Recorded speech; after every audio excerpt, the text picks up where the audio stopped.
सालों पहले फारस देश में अली बाबा और कासिम नाम के दो भाई रहते थे। पिता की मृत्यु के बाद से दोनों भाई मिलकर अपने पिता का व्यापार संभालते थे। बड़ा भाई कासिम बहुत लालची था। उसने धोखे से पूरा व्यापार हथिया कर अली बाबा को घर से निकाल दिया। इसके बाद अली बाबा किसी बस्ती में जाकर अपनी पत्नी के साथ झोपड़ी में गरीबी की जिंदगी व्यतीत करने लगा। वह रोजाना जंगल जाकर लकड़ियां काटकर लाता और बाजार में उन्हें बेचकर जैसे कैसे घर का गुजारा चलाता था। एक दिन अली बाबा ने जंगल में लकड़ी काटते समय 40 घुड़सवार को वहां आते हुए देखा।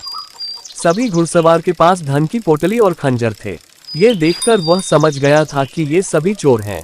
अली बाबा एक पेड़ के पीछे छिपकर उन्हें देखने लगा। तभी सभी घुड़सवार एक पहाड़ के पास जाकर खड़े हो गए। तभी चोरों के सरदार ने पहाड़ी के सामने खड़े होकर बोला, खुल जा सिम सिम। इसके बाद पहाड़ में से एक गुफा का दरवाजा खुला। सारे घुड़सवार उस गुफा के अंदर चले गए। अंदर जाकर उन्होंने बोला, बंद हो जा सिम सिम, और गुफा का द्वार बंद हो गया। ये देख अली बाबा दंग रह गया। कुछ देर बाद वो दरवाजा फिर से खुला और उसमें से वो सभी घुड़सवार निकले और वहां से रवाना हो गए। अली बाबा ये जानने को बेताब हो गया कि आखिर इस गुफा में क्या है और वो सब यहाँ क्या कर रहे थे। इसके बाद उसने गुफा में जाने का फैसला किया। वो उस पहाड़ के सामने गया और बार बार चोरों के सरदार के शब्द बोलने लगा, खुल जा सिम सिम, खुल जा सिम सिम। गुफा का दरवाजा खुल गया। अली बाबा गुफा के अंदर गया और उसने देखा कि वहां सोने की गिन्नियां, अशफिया, गहने आदि रखे थे। चारों तरफ खजाना ही खजाना था। ये सब देखकर उसकी खुशी का ठिकाना नहीं था। उसे मालूम हो गया था कि वो चोर सारा चोरी का सामान यहाँ आकर छुपाते हैं। अली बाबा ने वहां से एक पोटली में सोने की अशफिया भरी और घर चला आया। घर जाकर अली बाबा ने इस पूरे किस्से के बारे में अपनी पत्नी को बताया। एक साथ इतनी सारी अशफिया देखकर उसकी पत्नी हैरान रह गई और अशफियों को गिनने बैठ गई। तभी अली बाबा ने बोला कि ये इतनी अशफिया हैं कि इन्हें गिनते गिनते रात हो जाएगी। मैं गड्ढा खोदकर इन्हें छुपा देता हूँ, जिससे किसी को भी हम पर शक न हो।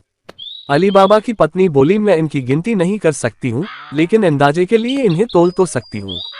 अली बाबा की पत्नी भागती हुई कासिम के घर गई और उसकी पत्नी से गेहूं को तोलने के लिए तराजू मांगने लगी। ये देखकर कासिम की पत्नी को उस पर शक हुआ। उसने सोचा कि इन गरीब लोगों के पास अचानक उनके पास इतना अनाज कैसे आया। वो अंदर गई और तराजू के नीचे गोंद लगाकर लाए और उसे दे दिया। रात को अली बाबा की बीवी ने सारी अशफियों को तोला और तड़के सुबह उनका तराजू लौटा आई। कासिम की पत्नी ने तराजू को उल्टा करके देखा तो उस पर सोने की एक अशर्फी चिपकी हुई थी। उसने यह बात अपने पति को बताई। कासिम और उसकी पत्नी यह जानकर जल भुन गए। दोनों को रात भर नींद नहीं आई। सुबह होते ही कासिम अली बाबा के घर गया और उससे धन का स्रोत पूछने लगा। ये सुनकर अली बाबा ने कहा, आपको कोई गलतफहमी हुई है, मैं तो एक मामूली लकड़हारा हूँ। कासिम ने बोला कि तुम्हारी बीवी कल हमारे घर से अशरफियों को तोलने के लिए तराजू लेकर गई थी। ये देखो, ये अशरफी तराजू पर चिपकी मिली है। सब सच बताओ, नहीं तो मैं सबको बता दूंगा कि तुमने चोरी की है। ये सुनकर अली बाबा ने सच सच सारी कहानी बता दी। कासिम के मन में लालच आ गया। उसने खजाना हथियाने का प्लान बनाया और अगले दिन गुफा पहुंच गया। वह अपने साथ एक गधा भी लेकर गया ताकि वह उस पर खजाना लाद कर ला सके। गुफा के सामने पहुंचकर उसने अली बाबा ने जैसे बताया था वैसे ही किया। उसके खुल जा सिम सिम बोलते ही गुफा का दरवाजा खुल गया। अंदर पहुंचकर चारों तरफ खजाना देखकर वह भौचक्का रह गया।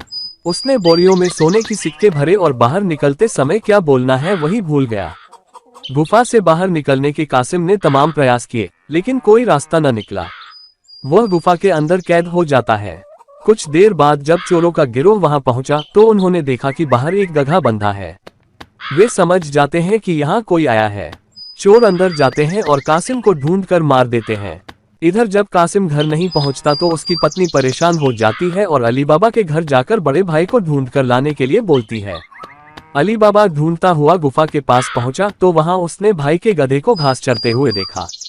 वह समझ जाता है कि कासिम अंदर गया था और चोरों ने उसे पकड़ लिया है। अली बाबा जब गुफा के अंदर गया तो उसे कासिम की लाश मिली। अली बाबा लाश को घर लाता है और बिना किसी को बताए प्राकृतिक मौत घोषित करके उसका अंतिम संस्कार कर देता है। कासिम की पत्नी के कहने पर अली बाबा और उसकी पत्नी कासिम का व्यापार संभालने लगते हैं और उसके साथ रहने लगते हैं। वहीं जब चोर गुफा में आते हैं और कासिम की लाश नहीं देखते तो समझ जाते हैं कि खजाने का राज किसी और को भी पता है। वह गांव में जाकर पता लगाते हैं कि कुछ दिनों में किसके घर में मौत हुई है। चोरों को अली बाबा का घर मिल जाता है। चोर ने उसके घर के बाहर क्रॉस का निशान लगा दिया, जिससे रात के समय उन्हें उसका घर समझने में आसानी हो। वहीं अली बाबा ने जब अपने घर के बाहर क्रॉस का निशान देखा तो वह समझ गया कि चोरों ने घर का पता लगा लिया है। उसने वैसा ही निशान सबके घर के बाहर लगा दिया। रात में जब चोर आए तो सबके घर पर वैसा निशान बना देखकर दुविधा में पड़ गए और वापस चले गए। चोरों का सरदार चुप चुप बैठने वालों में से नहीं था। उसने उस मोहल्ले में अपने आदमी को भेजकर यह पता लगवाया कि हाल फिलहाल में कौन शख्स वहां अमीर हुआ है। इससे उसे अली बाबा के बारे में पता चला।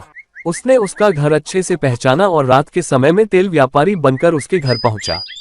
वह अपने साथ तेल के 40 पीपों को लेकर गया, जिसमें 39 में चोर और एक पीपा में तेल था। उसने सोचा कि रात में जब सब सो जाएंगे तो वो सब मिलकर अली बाबा को मार देंगे। उसने अली बाबा से दोस्ती की और रात को उसके घर पर ठहरने की इजाजत मांगी। अली बाबा ने उसको खाना खिलाया और रात को रुकने की इजाजत दे दी। अली बाबा की पत्नी को तेल के व्यापारी पर शक हुआ। उसने सारे पीपों को खटखटा कर देखा और वह समझ गई कि एक पीपा में तेल है और बाकी में आदमी है।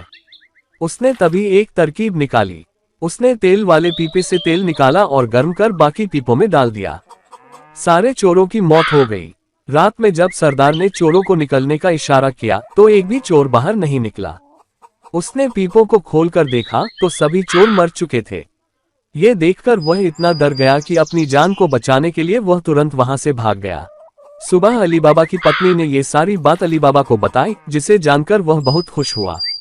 अब उन 40 चोरों के सारे खजाने का अकेला मालिक अली बाबा था।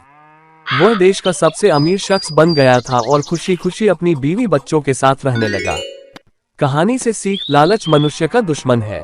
लालच करने से सब काम खराब हो जाते हैं, इसलिए कभी भी लालच नहीं करना चाहिए।